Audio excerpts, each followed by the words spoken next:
It's a simple question and an answer. Well, I'm being detained because of the law, sir. Because you have a large sum of money that you can't answer why you have it. I can answer, sir. I'm asking if I'm required by law to answer. You don't know the law? Do you know the law, sir? Yeah, I do. Am I legally required to answer the question? I can't answer that question for you. But you know the law, so I'm asking, sir, for your guidance. I'm not going to get an argument with you or anything like that. Yes, sir. Copy 1902. 273, can you check another door? Who was that individual that was being interrogated? Steve Bierfeld was carrying approximately $4,700 in some Ron Paul materials. I believe he had just gotten back from a Ron Paul fundraiser or something like that. He was in a plane, right? And so, because he had $4,700, they pulled him aside and started questioning him. At no time in that audio did you hear him show any disrespect toward the authorities, right? He was simply saying, you know, am I required to answer? I would suggest, if you're interested, I would encourage you to listen to that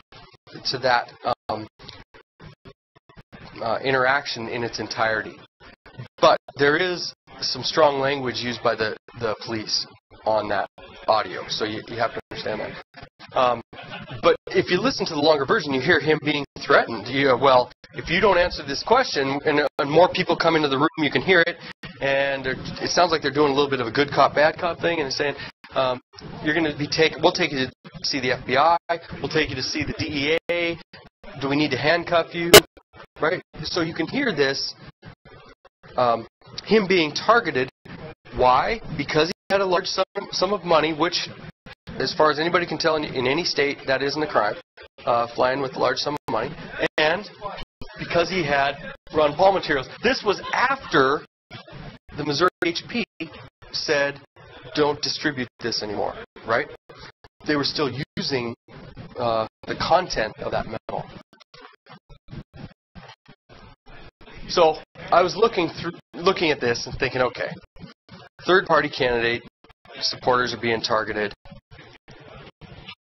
Chuck Baldwin was one of the guys named in the report. He was a presidential candidate. Let's look at what he said. What's his response? His response is even stronger than what I said. The interference didn't stop there. People of conservative ideology were also identified in the state police report as being potentially dangerous. People who held political opinions opposing abortion, illegal immigration, etc., right, were found in that report. He also said that, look, if you look at the report, no left-leaning political ideologies were identified. There were no Islamic extremists, no environmental extremists, only people of conservative philosophies were listed in the report. Now, I'm not necessarily suggesting this is the only report of this type, right? I don't know. But I am suggesting that this is problematic if one group or supporters of one particular political ideology are being targeted by the authorities, right? The police, highway patrol, TSA, it doesn't matter. That's problematic if it's politically motivated. Okay? If you look back at history and the Alien and Sedition Acts and things of that nature, what you'll find is that some of those acts were instituted targeting political ideologies, and those were fought by the framers. Okay, so this type of problem has been happening throughout our history from the very beginning, and we've always pushed back against it because people should have the right to identify with their political ideology of their choice, assuming they're not violent and things like that.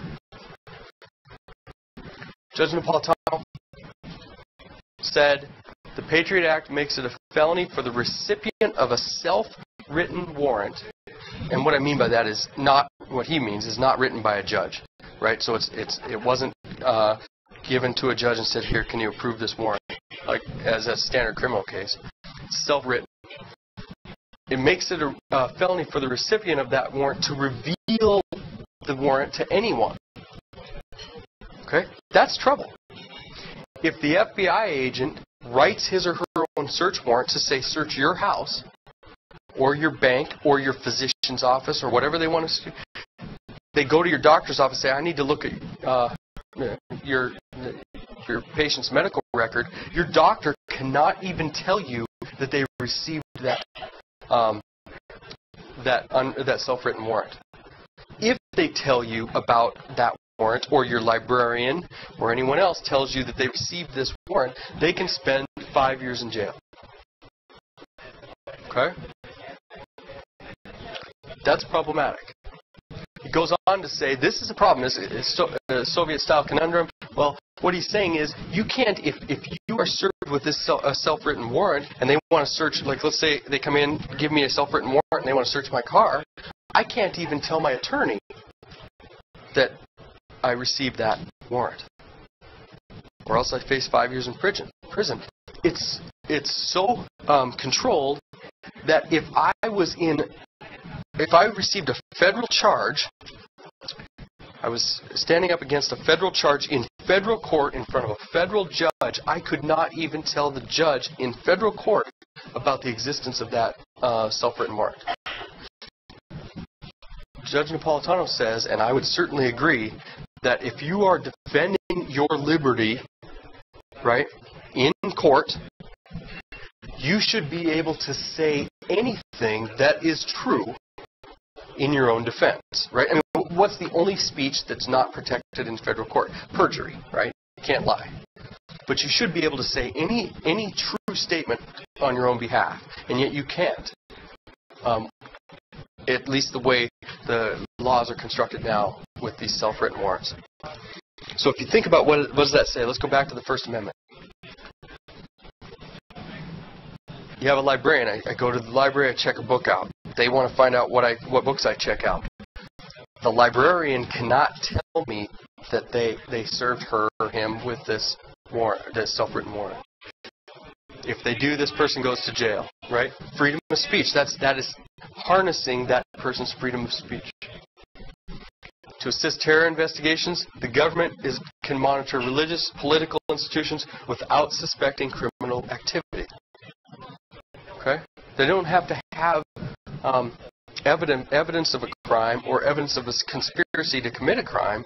They can monitor any activities they deem necessary in the interest of a terror investigation. This could be construed as an impediment to freedom of religion, but I would also argue it's an impediment to the right of people to peaceably assemble. If you know, for instance, there's some people that are against the death penalty, and they have found that some FBI agents are infiltrating their ranks, for lack of a better word. And that makes them nervous that they're being watched, right? And then that causes them potentially to question whether or not they should continue to come to those meetings. Should they act a certain way? It's targeting, even though they have a right to peaceably assemble, that type of watching tends to constrain people's views of that right. Okay? So this starts here with the First Amendment. Okay? Yeah, go ahead.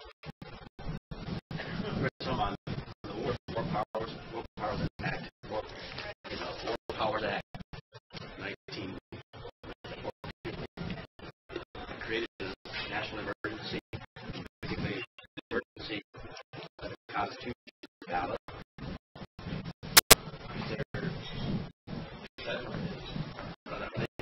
Because that's never been rescinded, from what I understand. It's never been canceled. We're still in an emergency. And in an emergency, law is put aside. Well, it's interesting you bring this up, because just in the last 2 days, there's been a number of articles about the Army. I believe it was the Army, the military. I believe it was the Army. Wargaming, for lack of a better word, conditions that could cause civil unrest and then therefore be mobilized to keep the peace. And one of the things they're